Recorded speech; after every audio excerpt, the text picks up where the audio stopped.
On connaît tous cette sensation, d'être complètement à plat, épuisé, vidé, sans vraiment piger pourquoi. Et si la réponse, en fait, ne se trouvait pas dans la fatigue, mais dans un mécanisme bien plus profond, bien plus ancien de notre cerveau? Ouais, cette manie de repousser des tâches toutes simples, de s'énerver pour un rien, ou ce sentiment que la moindre petite décision est une montagne, on se dit vite que c'est de la paresse ou qu'on est juste surmené. Mais en réalité, c'est souvent bien plus complexe que ça.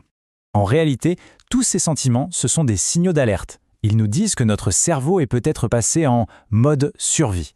Et le plus dingue, c'est que ce basculement se fait souvent complètement à notre insu. C'est comme un programme qui tourne en arrière-plan sans qu'on s'en rende compte.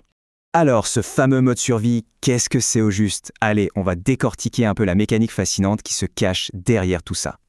Donc, la première chose à comprendre, c'est que ce n'est pas un bug. Pas du tout. C'est un instinct de protection ultra vieux, hérité de nos ancêtres, programmé pour nous sauver la peau face à un prédateur. Le problème, c'est qu'aujourd'hui, notre cerveau, il active ce même système pour un email un peu stressant, une dispute ou la pression au boulot.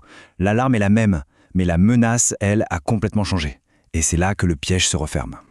Ok, mais alors, comment on sait si notre cerveau est dans cet état d'alerte permanente? Eh bien, il y a 5 signes assez clairs à surveiller. Voyons ensemble si certains d'entre eux résonnent particulièrement. Le tout premier signe, c'est l'évitement de la prise de décision.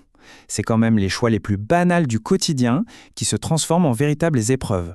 On parle de fatigue décisionnelle. Et en fait, c'est super logique. Quand le cerveau est en mode survie, il focalise toute son énergie sur la menace qu'il perçoit. Du coup, tout le reste, ça devient secondaire. Choisir quoi manger ce soir, répondre à un SMS, chaque petite décision devient une montagne, tout simplement parce que les ressources mentales sont déjà occupées ailleurs. Deuxième signe, cette tendance à s'isoler. Annuler les plans à la dernière minute, répondre de moins en moins aux messages, bref, préférer être seul, même si au fond, cette solitude pèse. Et derrière ça, il y a un instinct vraiment profond qui dit « l'animal blessé se cache ». Ce n'est pas qu'on devient associable, non, c'est un réflexe primitif de protection. Le cerveau nous dit « retire-toi pour préserver ton énergie ». La menace n'est peut-être pas un prédateur physique, elle est peut-être émotionnelle, mais le réflexe, lui, il est resté le même, il est archaïque. Troisième signe, l'irritabilité qui monte en flèche, cette tendance à surréagir à de toutes petites contrariétés du quotidien. Et là, attention, il ne s'agit pas d'être trop sensible, c'est bien plus biologique que ça. C'est l'amygdale, notre centre de la peur dans le cerveau, qui est en état d'hypervigilance. En gros, elle interprète chaque petit imprévu comme un danger potentiel. Imaginez un système d'alarme qui serait déréglé et bloqué en permanence sur on. Allez, on passe aux 2 derniers signes.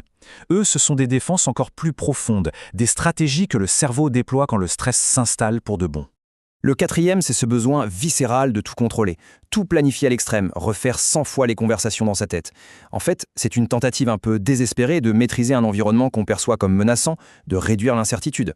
Le problème, évidemment, c'est que ce contrôle total, c'est une pure illusion. Et enfin, le 5e signe. C'est peut-être le plus subtil de tous. Cette sensation un peu étrange de vide, où ni la joie, ni la tristesse ne semblent vraiment nous atteindre. C'est l'engourdissement émotionnel. Quand le cerveau est complètement saturé de stress, il peut décider en quelque sorte de couper les circuits émotionnels pour se protéger.